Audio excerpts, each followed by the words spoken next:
Ok,ជំរាបសួរអ្នកនេះថ្ងៃនេះខ្ញុំមកបង្ហាញពីរបៀបក្នុងការទិញ DistroKit ដើម្បីបានបញ្ចុះតម្លៃ 50% អញ្ចឹងតម្លៃដើមរបស់វាគឺ$24ក្នុងហើយក្នុងមួយខែគឺ$2អញ្ចឹងយើងមាននៅវិធីសាស្ត្រមួយដើម្បីអាចទទួលបាននៅការ discount 50% ដោយគ្រាន់តែយើងប្រើ edu mail បន្ទាប់មកយើងដូរ edu mail នឹងចេញវិញដាក់ mail ស៊ីនរបស់យើងចូលវិញអញ្ចឹងកុំឲ្យខាត់ពេលអ្នកគ្នាយើងទៅទស្សនានៅលើអេក្រង់កុំព្យូទ័រដែលខ្ញុំបានបង្ហាញអញ្ចឹងយើងត្រូវមាន link ចំនួន2ដែល link ទី1គឺជា link referral ចាំខ្ញុំតម្លាក់ឲ្យអ្នកគ្នានៅក្នុង Telegram អ្នកគ្នាអាចទៅយកបាននៅក្នុង Telegram របស់ខ្ញុំចាំខ្ញុំដាក់នៅខាងក្រោម comment link ទី2នោះគឺជា link edu mail ជា link ដែលសំខាន់សម្រាប់យើងខ្ចីនៅ edu mail ហ្នឹងយកមកប្រើដើម្បីបានបញ្ចុះតម្លៃ 50% បើអ្នកគ្នាមាន edu mail សម្រាប់សិស្សសាលាសិស្សសាកលគឺភាគច្រើនគឺគាត់មានGmail edu mail សម្រាប់សិស្សហ្នឹងតោះឥឡូវដំបូងយើងគ្រាន់តែ copy នៅ edu mail ដែលវាបាន generate ឲ្យយើងស្រាប់ហ្នឹង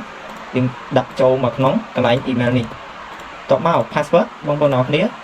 ដាក់ password ណាដែល security ឬក៏ password ដែលដូចជាមួយនឹង Gmail នេះក៏បានដែរកុំឲ្យជាវាងការថ្ងៃក្រោយទៅនេះយើងផ្លេចអញ្ចឹងកន្លែងហ្នឹងខ្ញុំសូមដាក់ password របស់ខ្ញុំសូមបិទតិចហើយអូខេចឹងកន្លែង password ហ្នឹងយើងដាក់ឲ្យវា secure កាន់តែល្អដោយសារវាជា account រលុយរបស់យើងអញ្ចឹងខ្ញុំចុចពាក្យថា sign up មកនេះនោះអ្នកគ្នានឹងបាន link referral ភ្លាម link បញ្ចុះតម្លៃហ្នឹងភ្លាមតែម្ដងនេះអញ្ចឹងក្នុងមួយខែយើងអាចបង់តែ$1ទេសម្រាប់ plan Usian ដល់ពេល plan Usian Plus ដែលមាន2 active អាហ្នឹងគឺយើងបង់ក្នុងមួយខែ$1.87ក្នុងមួយខែហើយតម្លៃសរុបដែលវាជាគិតជាឆ្នាំហ្មងគឺ22.99អញ្ចឹងនេះគឺជាការបញ្ចុះតម្លៃ 50% ដែលយើងប្រើជាមួយនឹង edu mail អញ្ចឹងវាអត់ទាន់ចប់ទេយើងត្រូវតែបដូរ edu mail នឹងចេញ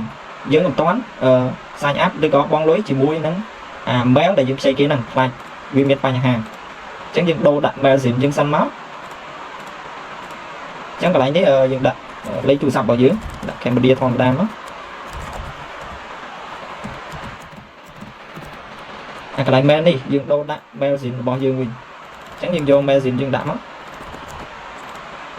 កន្លែងនេះយើងដាក់ឈ្មោះយើងហើយក៏បានឬក៏អត់ក៏បានដែរអញ្ចឹងខ្ញុំសូមដាក់ឈ្មោះហើយមកកន្លែងនេះអ្នកគ្នាយក note ទៅសម្រាប់ country យើងយកកម្ពុជាមក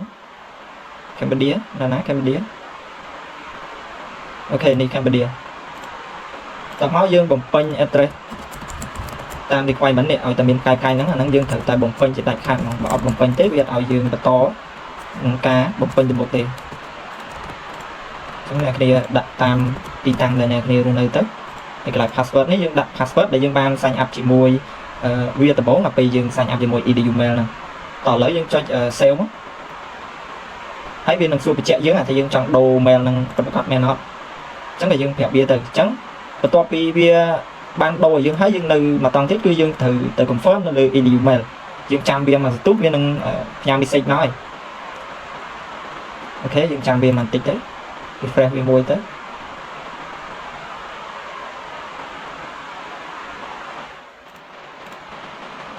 តែច្រើនតិចនេះបាទវាមកហើយអញ្ចឹងយើងចុចនៅលើសាររបស់ DistroKit ដែលយើងបានផ្ញើមកយើងហ្នឹងតោះមកវាមាន link មួយទៀត link ដើម្បីទៅ confirm ដូរ edu mail នឹងចេញដាក់ mail SIM យើងវិញនេះវាក៏បានសួរបញ្ជាក់យើងដែរអញ្ចឹងយើងចុចពាក្យថា click here to continue មកអូខេឥឡូវយើងចូលទៅឆែកម្ដងទៀតដើម្បីកាន់តែច្បាស់នេះគឺ mail SIM របស់យើងគឺបានជាប់ហើយអញ្ចឹងយើងអាចធ្វើការបង់លុយជាមួយ DistroKit បានហើយយើងចង់បាន plan មួយណាយើងបង់ plan មួយហ្នឹងទៅអញ្ចឹង plan វាមានច្រើន plan វាមាន3អញ្ចឹងភាគច្រើនគឺគេប្រើ plan ទី1ជា plan $1ក្នុងខែហ្នឹងគឺយើងបាន discount 50% ទាំង3តែម្ដងអញ្ចឹងយើងចុច pick me មកតោះមកអ្នកគ្នាបំពេញនៅ visa card របស់អ្នកគ្នាចូលទៅកន្លែងហ្នឹងរួចជាការស្រេចអ្នកគ្នាគាត់ចុច join ទៅវាកាត់លុយចេញពីកាតយើងហើយអញ្ចឹងវីដេអូមានតែប៉ុណ្្នឹងបើអ្នកគ្នាចូលចិត្តនៅវីដេអូបែបនេះវីដេអូការចែកម្លែកពី DistroKit ពីការធ្វើ YouTube អ្នកគ្នាកុំភ្លេចជួយចុច like ឬក៏ subscribe ខ្ញុំម្នាក់មួយផងដើម្បីបាននៅវីដេអូចំណេះដឹងថ្មីៗដែលចេញពីបទផ្សាយខ្ញុំផ្ទាល់តែម្ដងអរគុណជម្រាបលាពុកម៉ែបងប្អូន